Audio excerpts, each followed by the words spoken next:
Die Biden-Regierung gab bekannt, dass sie wegen des chinesischen Drucks auf Hongkonger deren Aufenthalt verlängern werde.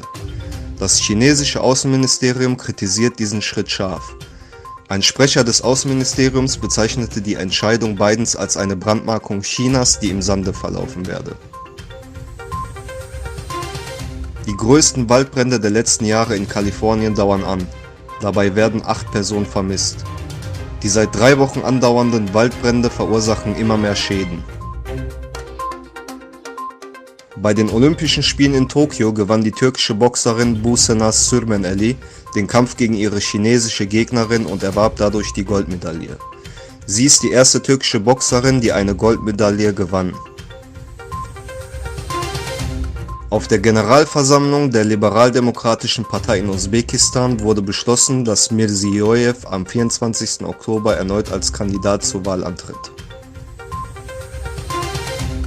Die Außenministerin Chinas Hua Chunying äußerte, dass sie bereit sei, die Beziehung zu dem Iran weiter auszubauen.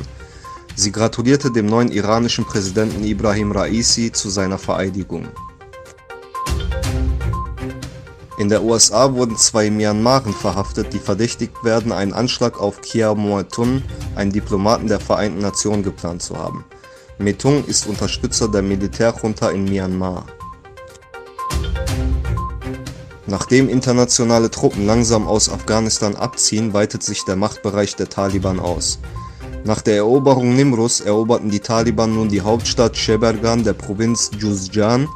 Außerdem haben die Taliban einige Gebiete von Kunduz erobert, dabei sind 11 Zivilisten gestorben und 41 wurden verletzt.